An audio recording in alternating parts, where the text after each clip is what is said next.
2026မှာချမ်းသာအောင်ဘာလုပ်ရမလဲချမ်းသာအောင်ဘာလုပ်ရမလဲဆိုချမ်းသာခြင်းနဲ့စိတ်ရှိတာလေဆိုရင်ကျွန်တော်တို့ကဒီမိကုန်းမေးပြီဆိုတဲ့ကိုယ်တွေကကျွန်တော်တို့ကတိုးတက်နေပါပြီချမ်းသာခြင်းနဲ့စိတ်ရှိတာတိုးတက်ဖို့အတွက်အကောင်းဆုံးအစပြုခြင်းပါပဲဒါပေမဲ့ချမ်းသာတယ်ဆိုတာကတော့ကံတရားထက်စနစ်တကျကြိုးစားမှုနဲ့အလေးကျင့်ပေါ်မူတည်ပါတယ်အဲ့တော့ကံကောင်းလို့ချမ်းသာတာမျိုးမဟုတ်ပဲနဲ့စနစ်တကျကြိုးစားမှသာလေချမ်းသာမှာဖြစ်ပါတယ်လက်တွေ့ကြကြချမ်းသာလာဖို့အတွက်အဓိကလှုံ့ဆော်တဲ့အလုပ်လေးတွေရှိပါတယ်နံပါတ်1တော့ငွေဝင်လမ်းကြောင်းကိုတူးချက်မှာဖြစ်ပါတယ်ကျွန်တော်တို့ကတစ်လကိုဘယ်လောက်ရတယ်တစ်လကို9သိန်းရလား3သိန်းရသလား10သိန်းရသလားတစ်လကိုအဲ့လောက်ရနေလို့ရှိရင်နောက်ထပ်ငွေဝင်မဲ့လမ်းကြောင်းတစ်ခုကိုထပ်ဖွင့်ပေးရမှာဖြစ်ပါတယ်အလုပ်တစ်ခုကရလာတဲ့လစာနဲ့ချမ်းသာဖို့ကလုံးဝကိုမဖြစ်နိုင်ပါဘူးဒါကြောင့်ကျွမ်းကျင်မှု skill တွေကိုလုံးနဲ့လုပ်ငန်းနဲ့ပတ်သက်ပြီးအလုပ်တွေကျွမ်းကျင်မှုတွေကိုလက်ရှိအခြေအနေနဲ့ပို့ပြီးတော့ကျွမ်းကျင်တော့ပို့တော်တော့ဒီမြတ်တဲ့ပို့ကြိုးစားဖို့လိုပါတယ်ကျွမ်းကျင်မှုမြင့်လေကျွန်တော်ရတဲ့လစာတွေကလည်းပို့လို့ပြီးမြင့်လာမှာဖြစ်ပါတယ်အဲ့တော့ဘေးပန်းအလုပ်တွေ side hustle ဖြစ်တဲ့တခြားအလက်ချိန်တွေမှာအလုပ်နားရချိန်တွေမှာအပေါ်ဝင်ငွေရအောင်ဘာလုပ်ရမလဲဘာပစ္စည်းရောင်းရမလဲအဲ့တော့ဘယ်အလုပ်ကကိုယ့်ရဲ့အချိန်ပိုအတွင်းမှာပတ်စံရနိုင်သေးလဲအဲ့တော့online နဲ့ငွေရှာလို့ရသလားဘယ်လိုရှာရမလဲစတဲ့ငွေရှာနည်းလေးကိုအမြင်မပြတ်လေ့လာနေရမှာဖြစ်ပါတယ်ဒီကနေစပြီးငွေဝင်လမ်းကြောင်းတွေတစ်ခုနှစ်ခုသုံးခုစပြီးအဲ့လိုမျိုးတိုးချဲ့မှာဖြစ်ပါတယ်ချမ်းသာတဲ့လူတွေကငွေဝင်လမ်းကြောင်းတစ်ခုတည်းနဲ့ရလာမဟုတ်ပါဘူးသူ့ရဲ့ company သူ့ရဲ့အလုပ်သူ့ရဲ့ဆိုင်အလုပ်တစ်ခုနဲ့ရတာမဟုတ်ပါဘူးတခြားသောဝင်လမ်းကြောင်းတွေအများကြီးရှိပါသေးတယ်ဒါကြောင့်မလို့ချမ်းသာပြီးချမ်းသာကြတာဖြစ်ပါတယ်နံပါတ်2ကတော့စနစ်တကျအဆူဆောင်ခြင်းမှဖြစ်ပါတယ် six month လို့ခေါ်တယ်ပေါ့နော်ဘယ်လောက်ရှာနိုင်တယ်ဆိုတာထက်ဘယ်လောက်စုနိုင်တယ်ဆိုတာပို့လို့အရေးကြီးပါတယ်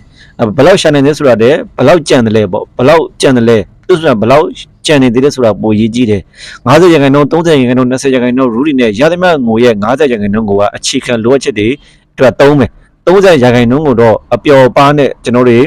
အပျော်ပါးပေါ့နော်အပျော်ပါးတွေစားဖို့တောက်ဖို့တွေကျမကြီးအတွက်သုံးမယ်20%ရာခိုင်နှုန်းကိုတော့စုပဆောင်ပေးရမှာဖြစ်ပါတယ်အရေးကြီးတာတစ်ခုကတော့အကျွေးတင်လို့မဖြစ်ပါဘူးအကျွေးတင်ဘယ်တော့မှချမ်းသာမှာမဟုတ်ပါဘူးဒါကြောင့်မို့အကျွေးတင်မခံပါနဲ့အကျွေးတွေရှိနေအမြန်ဆုံးဆက်ပါအကျွေးတင်မခံပါနဲ့အထူးသဖြင့်ကျွန်တော်တွေအတိုးတွေနဲ့ချီပြီးတော့ရင်းနှီးမြှုပ်နှံတာမျိုးဆိုရင်တော့မကျွမ်းကျင်မဲနဲ့မလုပ်သင့်ပါဘူး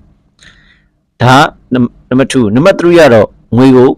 ့ငွေနဲ့ပြန်ခိုင်းမယ်ငွေကိုအလုပ်ပြန်ခိုင်းမှာဖြစ်ပါတယ်အဲ့ဒါဘာလဲဆိုတော့ investment လုပ်ပြမှာဖြစ်ပါတယ်စုထားတဲ့ငွေလေးတွေရှိလာပြီဆိုလို့ရှိရင်ဒီတိုင်းထားလို့ရှိရင်ငွေကြီးဖောင်းပွားမှုတွေနဲ့တန်မိုးကျသွားနိုင်ပါတယ်ကျွန်တော်လွန်ခဲ့တဲ့စုထဲမှာစုဆောင်ထားတဲ့ကျွန်တော်လွန်ခဲ့တဲ့9နှစ်လောက်ကစုဘူးထဲမှာစုထားတာ12သိန်း13သိန်းလောက်ရှိပါတယ်9နှစ်လောက်ကြာသွားပြီလွန်ခဲ့တဲ့9နှစ်ခါတာကျွန်တော်ရွှေလေး10သိန်းမိုးဝယ်လိုက်မယ်ဆိုလို့ရှိရင်အခုချိန်ဆုံးအများကြီးတန်သွားလောက်ပါပြီဒါပေမဲ့စုဘူးထဲမှာဒီတိုင်းပဲထားမိလို့ငွေကြီးကတန်မိုးတက်မလာပါဘူးပစ္စည်းတွေတော့တန်မိုးတက်လာပါတယ်ဒါကြောင့်မို့ရင်းနှီးမြှုပ်နှံမှုတစ်ခုကိုလုပ်ပြမှာဖြစ်ပါတယ်စုထားတဲ့ငွေဒီတိုင်းထားရင်ငွေကြီးဖောင်းပွားမှုတွေနဲ့တန်မိုးကျသွားနေပါတယ်ရင်းနှီးမြှုပ်နှံမှုတွေအန်ဒီရကင်းတဲ့စုဆောင်းမှုတွေပေါ့နော်အန်ဒီရကင်းတဲ့ရင်းနှီးမြှုပ်နှံမှုတွေကျွန်တော်တွေအိမ်ချမ်းအသေးလေးတွေမြေသေးလေးတွေရွှေသေးလေးတွေတော့မဟုတ်လဲကုန်တဲ့ရင်းနှီးတဲ့လူရဲ့ဆိုင်တွေမှာ share အသေးလေးတွေဝင်တာမျိုးကိုကငွေဆိုင်ပေးတာမျိုးစက်တူလောက်တာမျိုးစပ်ပြီးတခြားသောအလိုမျိုးပေါ့နော်စိတ်ဝင်စားတဲ့လုပ်ငန်းလေးတွေကိုကျွမ်းကျင်တဲ့လုပ်ငန်းလေးမှာလည်းရင်းနှီးမြှုပ်နှံတတ်ပါတယ်compound interest အဲ့ရနေရလာတဲ့အမြတ်ငွေကိုလည်းပြန်လည်ပြီးရင်းနှီးမြှုပ်နှံမဲ့ငွေရနေအမြတ်ရလာရင်အဲ့အမြတ်ကိုမသုံးပြပဲနဲ့အဲ့အမြတ်ကိုပြန်ရင်းအဲ့လိုနဲ့ချမ်းသာတဲ့လူတွေပို့ပြီးချမ်းသာကြတာဖြစ်ပါတယ်ပြီးတော့နံပါတ်4ပေါ့နံပါတ်4နံပါတ်4ကတော့အတွေးခေါ်ပြောင်းလဲရမှာဖြစ်ပါတယ်သူ mindset ပေါ့နော်ကျွန်တော်တို့ရဲ့အတွေးတွေမပြောင်းလဲရင်ကျွန်တော်တို့ရဲ့ဘဝနေထိုင်မှုလည်းမပြောင်းလဲပါဘူးဒါကြောင့်မလို့ကျွန်တော်တို့ကချမ်းသာခြင်းလို့ရှိရင်အတွေးတွေကအမြဲပြောင်းလဲဖို့လိုတယ်အဲ့တော့ကျွန်တော်ဘာပြောင်းလဲရမလဲအမြဲတမ်းငွေကိုလေ့လာနေမှာဖြစ်ပါတယ်အမြဲတမ်းလေ့လာပါငွေချင်းနဲ့ဆိုင်တဲ့စာအုပ်တွေဝယ်ဖတ်ပါကျွန်တော်တွေစင်းဘေဘေချမ်းသာဘေဘေတို့ရက်90စီမံကိန်းတို့စပြပေါ့တော့ကျွန်တော်တို့ငွေရှာတဲ့စာအုပ်တွေစီးပွားလုတ်ကိုင်းတဲ့စာအုပ်တွေငွေကိုရနိုင်တဲ့စာအုပ်တွေအဲ့လိုမျိုးနီလန်ကောင်းလေးတွေအများကြီးပေးထားရှိပါတယ်အဲ့လိုအတူကောင်းတဲ့စာအုပ်တွေကိုဝယ်ဖတ်သင့်ပါတယ်ဒါကတော့ကျွန်တော်စာအုပ်တွေနဲ့ဝေးရင်လည်းလူကအောင်မြင်တဲ့လောက်မအောင်မြင်ပါဘူးအဲ့တော့ဒါကြောင့်မို့တချို့ဆိုရင်တင်တန်းတွေတက်ကြတယ်ကျွန်တော်တင်တန်းတွေလည်းတက်ပါငွေရှာတဲ့တင်တန်းတွေဘယ်တင်တန်းတွေရှိတယ်တင်တန်းတွေအများကြီးတက်ပါမှာ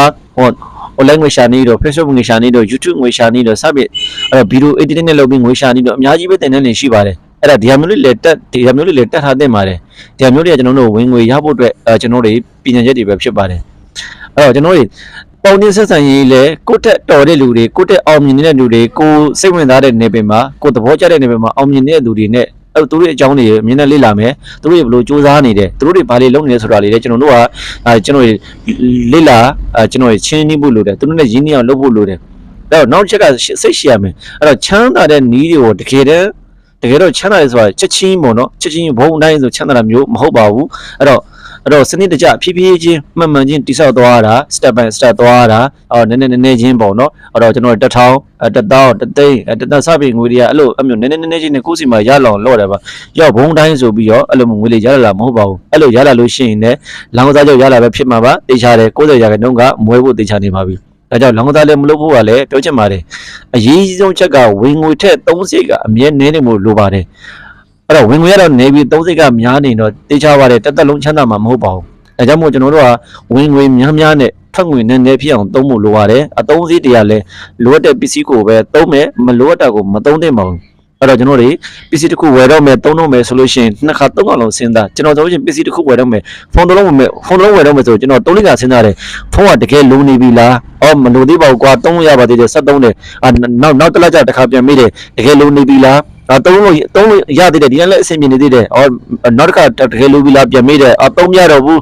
ဒီဖုန်းနဲ့ပတ်သက်ပြီးတော့အဲ့တော့ငွေဝင်အောင်လုပ်ရမှာဒီဖုန်းနဲ့ပတ်သက်ပြီးတော့ငွေရအောင်ပြန်လုပ်ရမှာဒါကြောင့်ဖုန်းတစ်လုံးကလိုနေပြီအဲ့တော့ကျွန်တော်က online မှာငွေရှာတဲ့ကျွန်တော်နီးပညာလေးတွေYouTube ငွေရှာနည်းလေးတွေသင်တန်းလေးတွေဖွင့်ထားတာဆိုတော့ဒီဖုန်းတော့ကျွန်တော်တို့လိုနေပြီဆိုတကယ်လိုပြီဆိုကြမှာကျွန်တော်ဖုန်းဝယ်လိုက်တယ်ဒါကြောင့်မိတ်ဆွေများလည်းမလိုတဲ့ပစ္စည်းတွေအဲ့တော့လူသုံးကုန်လေးအစားတောက်တွေအဲ့တော့ကျွန်တော်တို့တွေအဝတ်ထည်တွေပေါ့နော်မလိုအပ်တဲ့မဝယ်တာကောင်းတယ်မလိုအပ်ရင်လိုအပ်ပြီဆိုလို့ရှိရင်လည်း3ခါလောက်စဉ်းစားသင့်တယ်။ဒီဟာမဝယ်သေးရင်ရောရသေးလား။ရသေးတယ်ရသေးမဝယ်နဲ့မဝယ်သေးရင်ရသေးလား။ရသေးတယ်မဝယ်နဲ့ဒါမျိုးလေးကျွန်တော်မဝယ်မလိုအပ်တာကိုလုံးဝမဝယ်သင့်ပါဘူး။အဲ့တော့ကျွန်တော်စားတာတောက်တာနေရာတဲ့အတူတူပါပဲ။အဲ့တော့ကျွန်တော်ကသုံးလို့ရတယ်ဖြုံးလို့မရပါဘူး။ကျွန်တော်တို့အရင်တုန်းကကျွန်တော်တွေဘီယာစဲတစ်ခါထိုင်နေတပတ်ကိုတစ်ခါထိုင်နေတော့မဟုတ်တရက်တစ်ခါထိုင်နေတရက်တစ်ခါထိုင်နေမိတ်ဆွေများတပတ်မှတစ်ခါထိုင်မယ်တရက်နှစ်ခါထိုင်လို့ရှိရင်တပတ်မှတစ်ခါထိုင်မယ်အဲ့တော့ဒီနေ့ကွန်း9000မိုးစားတယ်ဒီနေ့တော့1000မိုးပဲစားရမယ်အဲ့တော့စလိတ်ခိုင်းတော့တစ်လတပူးတောက်တယ်ဒီလတော့ကျွန်တော်တွေတပူးကို3လလောက်တောက်မယ်ဆက်ပြီးအဲ့လိုမျိုးကိုယ့်ကိုတဖြည်းဖြည်းချင်းနဲ့အဲ့တော့အသေးလေးနဲ့စားပြီးအကြီးတွေထိကျွန်တော်တို့ကငွေရုပ်ပေါက်တွေကိုပိတ်မယ်ငွေကုန်မဲ့ဟာတွေကိုပိတ်မယ်ငွေဝင်လမ်းကြောင်းကိုလည်း